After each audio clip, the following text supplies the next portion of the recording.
Hey everyone, welcome again to another episode of Disability Perspective. I'm Charlie Brose, your usual host. With me today is our friend Mike Tyndall. Mike, how you doing? Doing well, Charlie. Good to be back. Yeah, it's good to have you here. Today we have a kind of a special show because we ran into our next guest by happenstance at a Denny's restaurant nearby and said, "You look familiar in a way." Let's go to and we struck up a conversation with you in the restaurant. Then you guys have called me a little later and said, "How about us being on your show?" And I said, "Let's do it." So I'm bringing you with us today, Daniel and Frederick. And guys, give us a little description of what you're doing here. Sure, it's a 6-part TV series that'll be premiering on AMI TV in Canada. Okay. It's called Crip, and it's following Danny and I going on a road trip across North America. We'll be meeting with disability justice people. We'll be meeting with the artists, meeting with random strangers, and a little bit of a twist. I'm Danny's friend and colleague, but I'm also acting as his caregiver for the first time. Sure. So there's a lot of ups, downs, a lot of laughter and tears. We're doing this whole trip in a converted 80s RV to add to the precariousness of the situation, as if asking someone to be your caregiver for the first time while traveling for a month is not hard enough. We decided to do it in a pretty rickety old RV. So we've converted that RV to be somewhat accessible. I have access to the washroom. But more interesting than that, I think, is the fact that we've converted it into a mobile darkroom.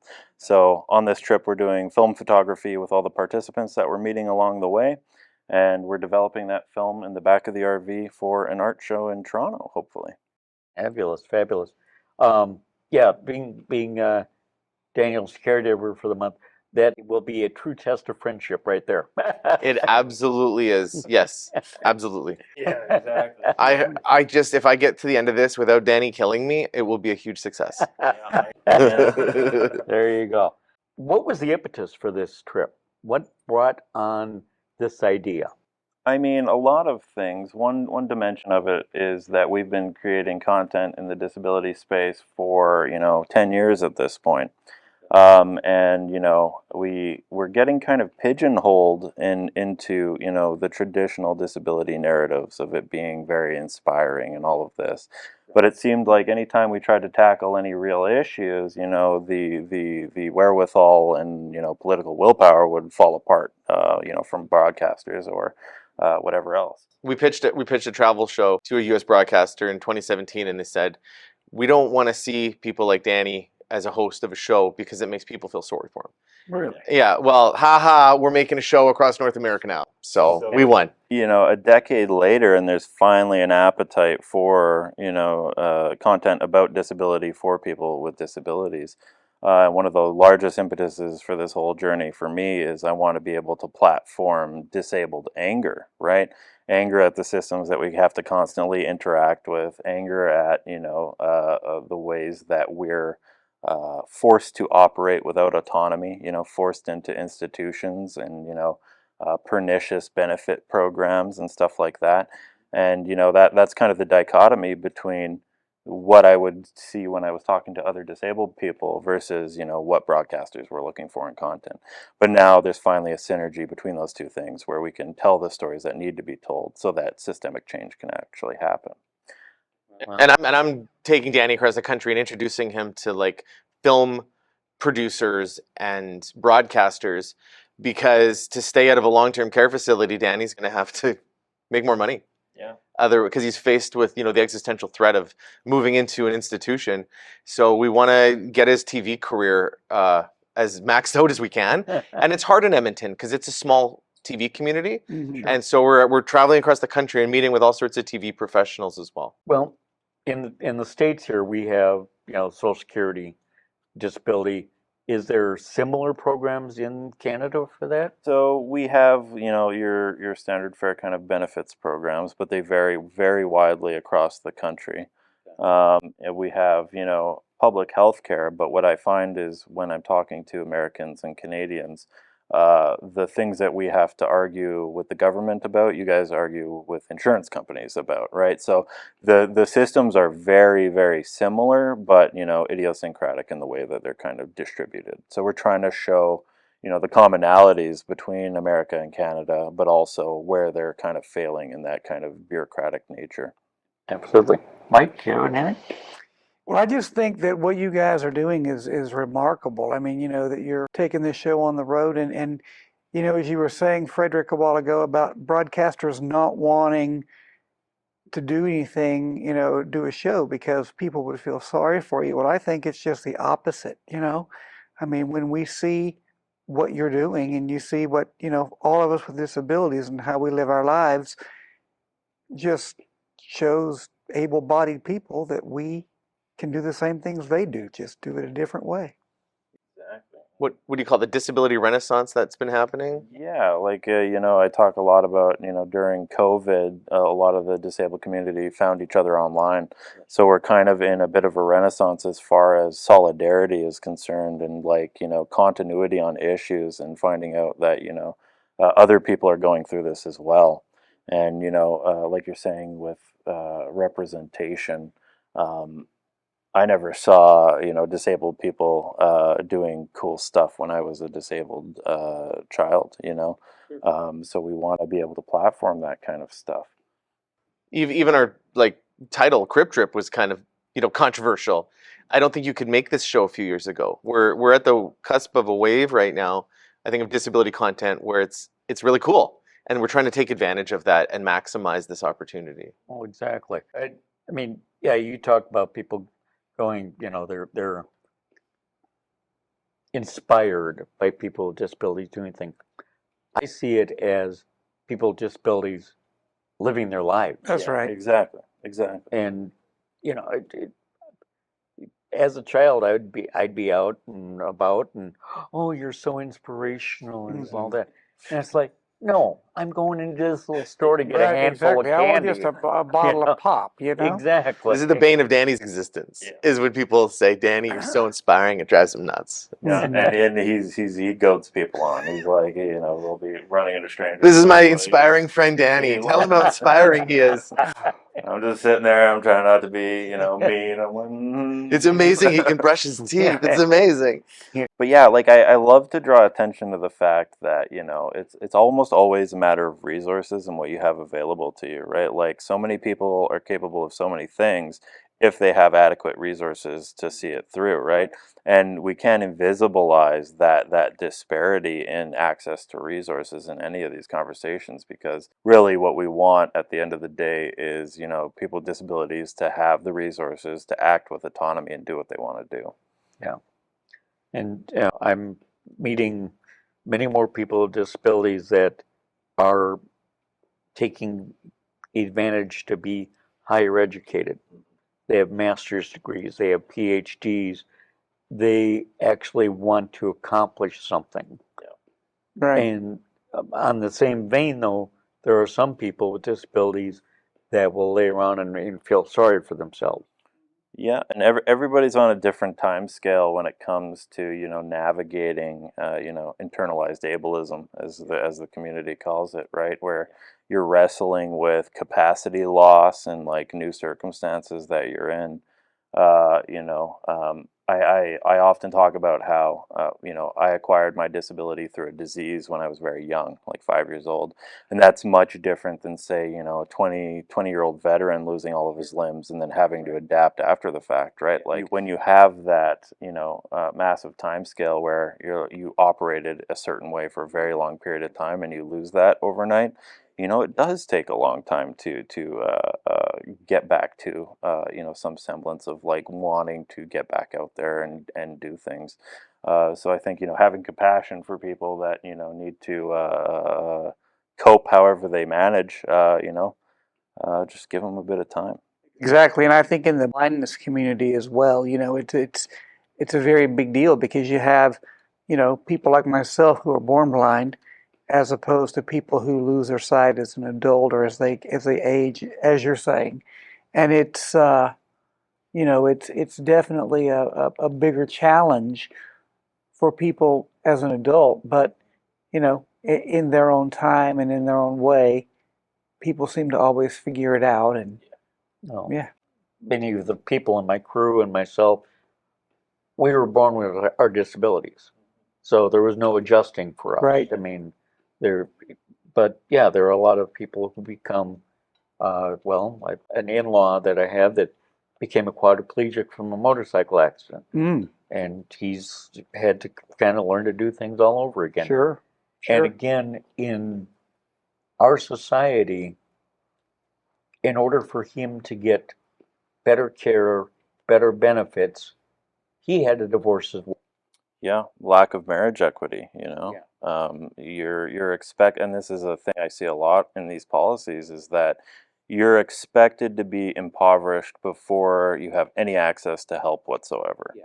Right? So, merging a disabled person and their partner's income in these benefit analysis for care even, is a huge detriment to just basic equity, right? So we do talk a lot in the community about the lack of marriage equity, and that is, one of the big reasons why you get kicked off benefits programs. You need to impoverish yourself in order to get any help whatsoever. That's a shame. Definitely. Let's talk a little more about your trip, though. Sure. Now, you started in Edmonton, I presume. Yeah. And you said you just came through Winnipeg on your way down here. Yeah. Who have you encountered so far? Or what have you encountered? We started in Edmonton, and we're driving to Calgary. We had our first breakdown after an hour, so we spent the night in Lacombe near Red Deer. Got to Calgary, met with our friend Aaron, who's like a social media superstar. Then we went to Siksika First Nation, which was super cool. Yeah. Then we went to Medicine Hat. Yeah, to see my therapist, who's one. No, that was in Moose Jaw. Oh, sorry, yeah. We went camping in Medicine Hat. Then we went to Moose Jaw to meet his therapist. Then we went to Regina, where we met a horror filmmaker. Oh. Then we went to Winnipeg. Yeah.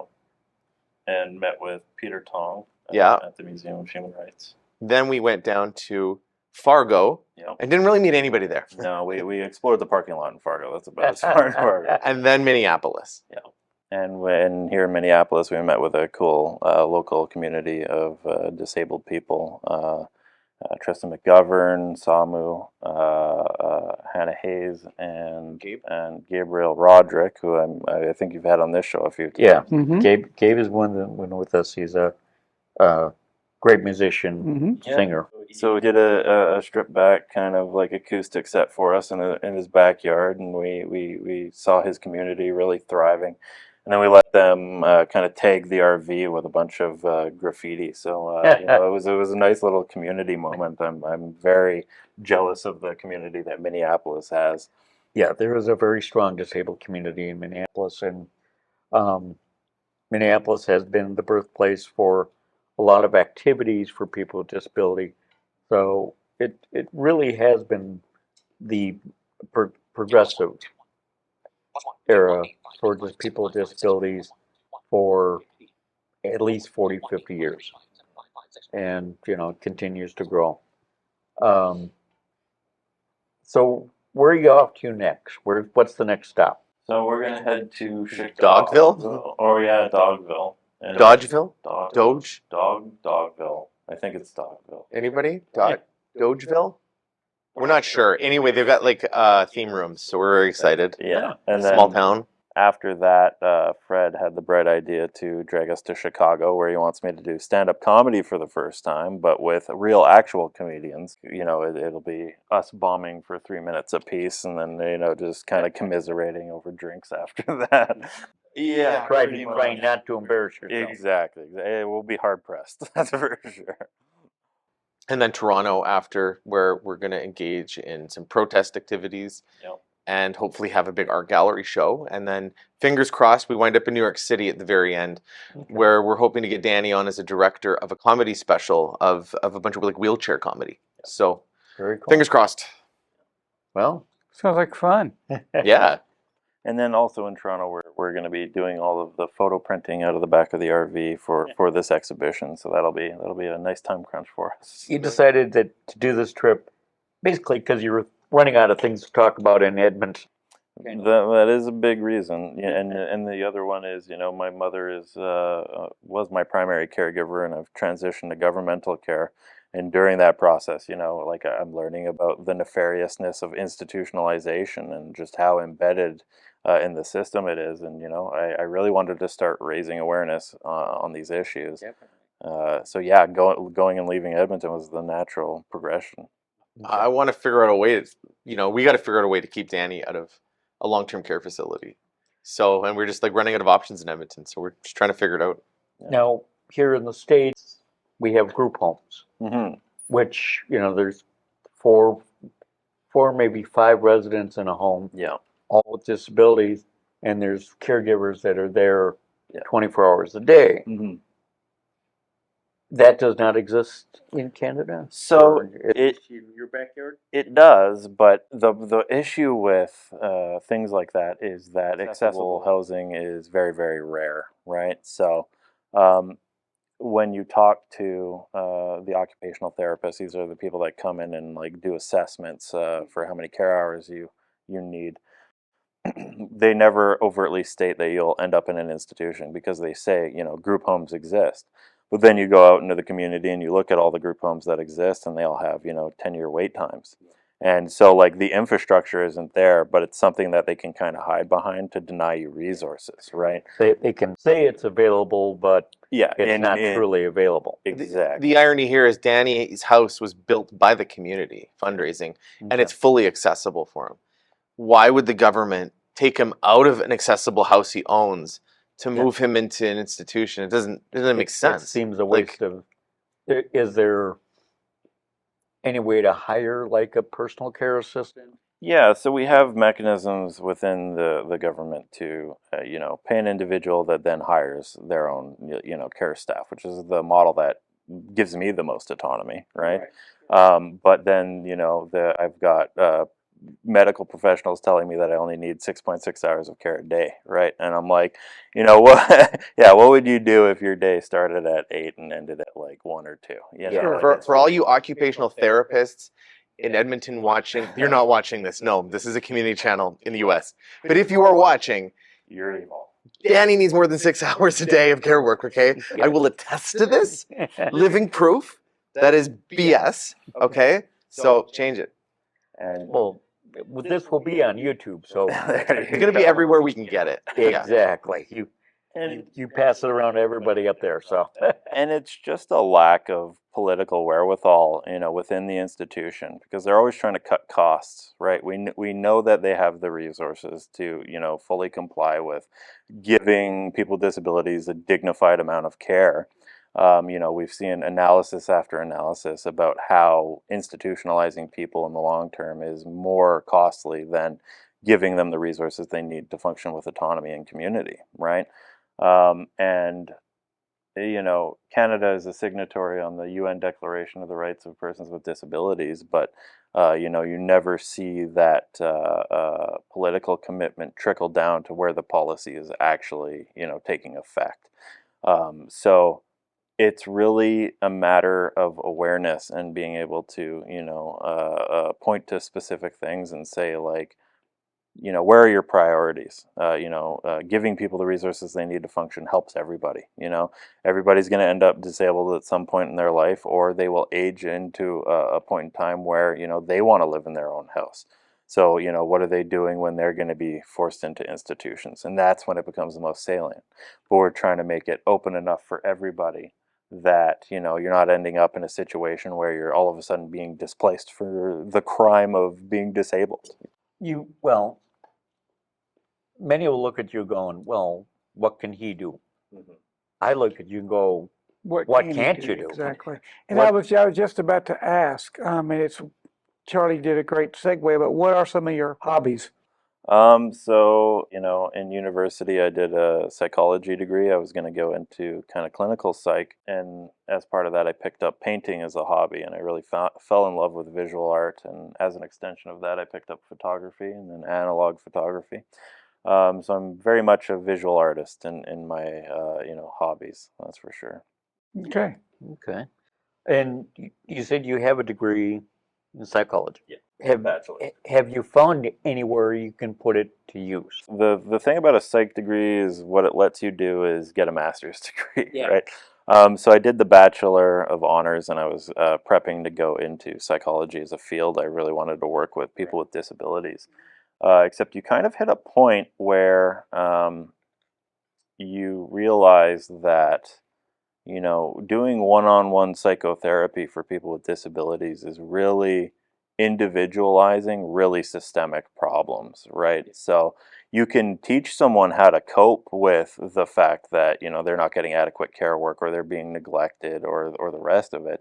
But then you start to realize that all of that anger is very justified, right? Like the anger and anxiety you're feeling about the systemic circumstances you're going through are justified. And like morally, I didn't want to be in a place where I was helping people cope with very systemic issues. So that's how I turned to media and working with Fred, you know, to kind of, propagandize disability and get out there and spread the good word.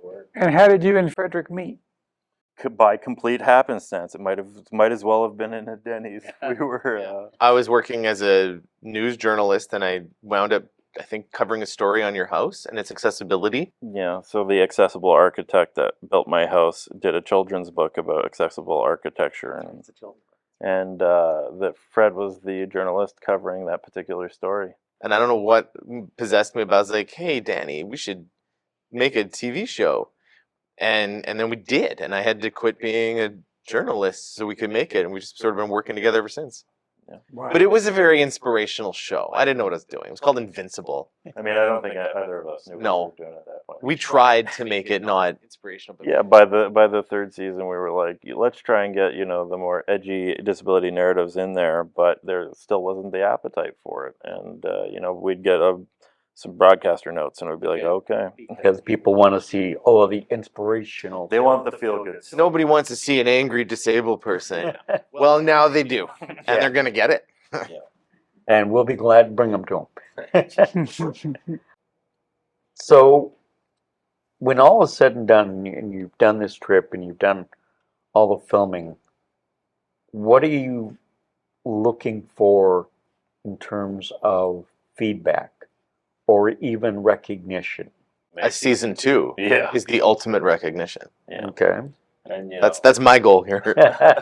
and making sure that we're just putting out good narratives about disability where, you know, we're highlighting the issues that need to be highlighted, and everybody's kind of getting their platform to, you know, discuss the trials and tribulations that they're experiencing.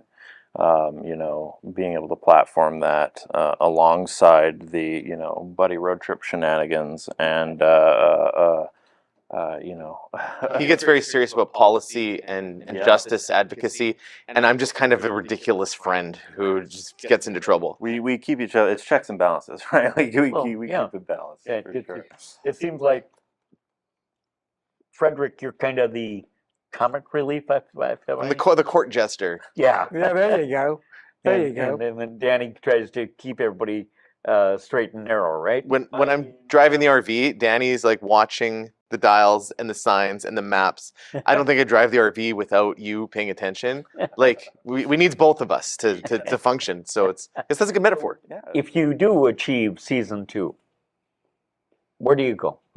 What do you want to do? We just next? came up with a new idea. We're gonna drive around like a standard definition mobile production unit, and anywhere we go, we'll have a 5-camera live shoot on old analog equipment. Keep it going.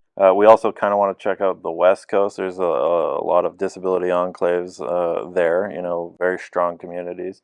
We've also chatted about, you know, hitting Europe up at some point. And seeing if We're like there- thinking in the future of like more travel show kind of stuff where we actually visit Europe and other countries and actually see what disability justice looks like there and how accessible they are. So Yeah. I think that'd be so fun. Yeah. You know? As idiosyncratic as a lot of these countries are, you know, there are so many parallels between how these systems, you know, interact with people with disabilities, and I really want to highlight that so that, you know, people are aware of the mechanisms that need to change.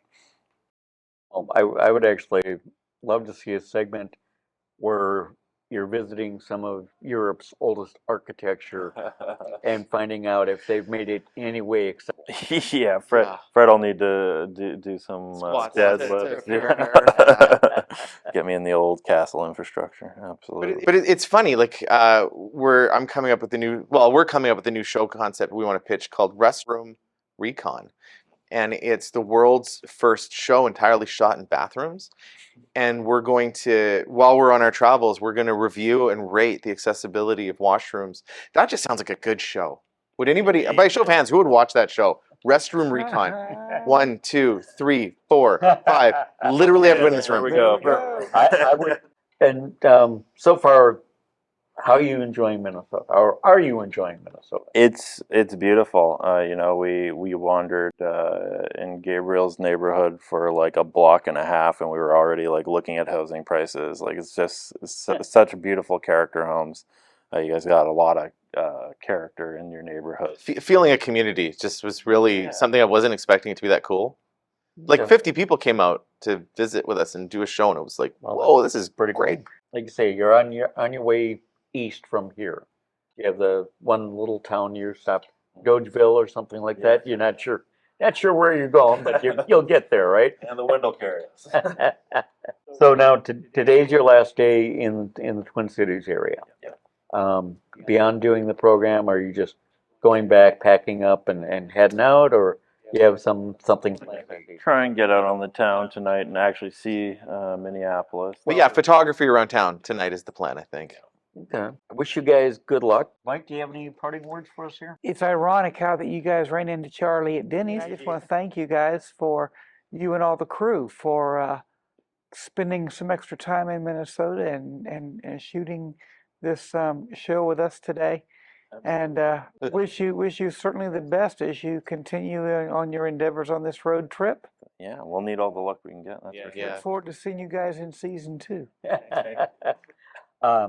I reflect those the sentiments exactly. It was great happenstance to run into you at the restaurant. I'm glad you were able to get in here and have this conversation with you. I would, if you like, to introduce your crew. Sure.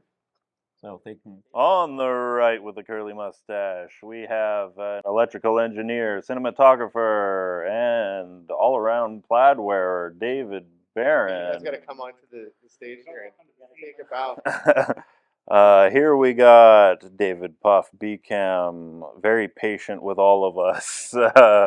Up next we have Dylan, showrunner, somewhat haggard. Helps make sure that we stay on track and puts up with all of our idiosyncrasies. And last but not least, we have Dimitri, second best mustache on the crew and generally pretty chill guy. Well, again, I want to thank all you guys for coming in, and I look forward to seeing the finished product so we can, I'll be glad to share with our audience as well. This is Charlie Bros here with Mike Tyndall and Daniel and Frederick. We want to wish you all a great day. We'll see you next time.